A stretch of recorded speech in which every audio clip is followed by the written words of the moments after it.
Good day everyone. For today's discussion, I will share my learnings from the video and presenting my community's DRRM blueprint.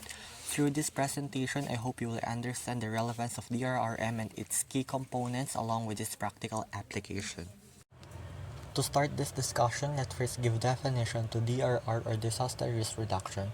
According from Dr. Lagmay, DRR means reducing the damage caused by natural phenomena through a systematic prevention. It means that DRR aims to lessen the damage caused by natural disaster such as typhoon, earthquakes by creating a systematic prevention strategies like floodways, drainage system, and many more that will at least help us to lessen the impact of this natural phenomena. More so, it is important for us to define the key concept that surrounds DRR. First, we have disaster, which simply refers to events that cause damage or disruption to a community.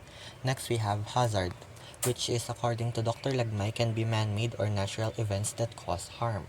And to easily differentiate the difference between the two, let's say that disaster is the actual event where the hazard causes harm, while hazard are the potential threat that cause harm. We also have exposure. It simply refers to people or property located in a hazard-prone area. Lastly, we have vulnerability, which means the degree of susceptibility of exposed elements to damage. Again, to easily identify the differences between exposure and vulnerability, when we say exposure, it refers to elements that is in the way, like people or buildings. Like houses along rivers are exposed to flooding, which means when it floods, these houses is in the way. They will be affected as they are exposed to hazard. Next, vulnerability on the other hand refers to how likely these elements are to be harmed.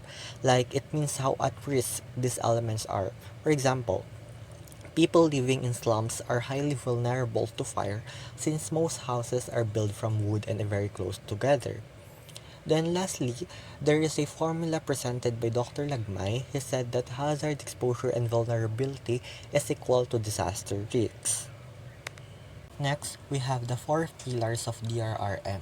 These pillars are very important to ensure that the disasters are addressed properly. The four pillars are: first, we have prevention and mitigation, which aims to at least lessen the impacts of disasters.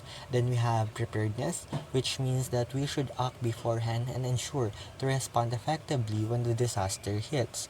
We also have response, that just simply means act immediately during and after the disaster. Then lastly, we have the last pillar, which is rehabilitation and recovery. This ensures that we will recover from the disaster and improve the condition after the event. The following discussion will be focused on identifying hazard and assessing the vulnerability of my hometown Taguig City. Taguig City is one of the most progressive cities in the Philippines. It is located in the southeast of the Metro Manila, surrounded by Makati, Pasig, Pateros, Parañaque, and Muntinlupa. With the eastern side of the city is located the Laguna de Bay, and furthermore, the West Valley Fault transfers to the city, making the city very vulnerable to earthquake. To start, Taguig City is highly prone to flooding, particularly the barangays located in low-lying area and located near Laguna de Bay. Heavy rainfall and rising lake levels easily cause water to overflow into the community. The inadequate drainage system, garbage-clogged canals, and the presence of informal settlers along the waterways that lack proper elevation and structural protection makes them vulnerable to flood. And residents in this area are often low-income family, which shows that they have limited means to prepare for or recover from frequent flooding, which make them socially and economically vulnerable. Moving on, since West Valley Fault transverse the city, this makes the gig susceptible to earthquake. Many buildings, particularly old homes, may not be built up to standards and may collapse when earthquake hits.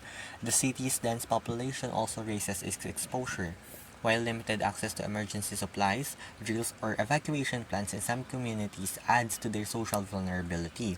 And this combination places households, schools, and businesses at serious risk of casualty and infrastructural damage during an earthquake. Since Philippines is always hit by typhoon, Taguig is always affected by typhoons and destructive winds along heavy rain. This causes damage to property and trigger flooding.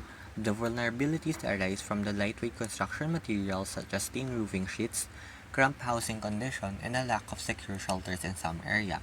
Socially, many residents may not have the knowledge or resources to properly prepare before a storm arrives. And lastly, economically, those who rely on daily wage work suffer from income loss when typhoons disrupt the transportation and business operation. With this condition, this makes Taguig communities highly susceptible to typhoon-related damage and prolonged recovery periods. To address this hazard and vulnerabilities, I have proposed various plans to improve and help the city. First, we have early warning and evacuation system. Taguig City must set up a community-based early warning and evacuation system in flood typhoon-prone lakeshore barangays like Santa Ana, Napidnad, and Wawa.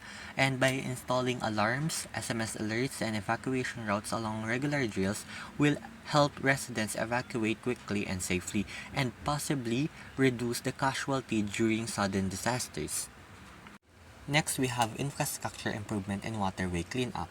To reduce the flooding that Taguig experienced, the city should improve its drainage system and conduct regular cleanups of waterways leading to Laguna de Bay, especially in those low-lying communities. And by expanding the drainage capacity and keeping the canals clear of garbage will help manage heavy rainfall and prevent water overflow. This proactive approach will protect homes, infrastructure, and livelihood by minimizing the flood risk before they escalate. Lastly, we have the Earthquake Resilience Program. Taguig City should enforce earthquake-resistant building codes and promote community-wide preparedness due to its location along the West Valley Fault, and regular inspection of structures along with the campaigns that teach residents to prepare go bags and practice duck covered hold will help reduce the physical vulnerability and improve emergency readiness of the citizens. Also, this ensures the city is both structurally and mentally prepared for a major earthquake.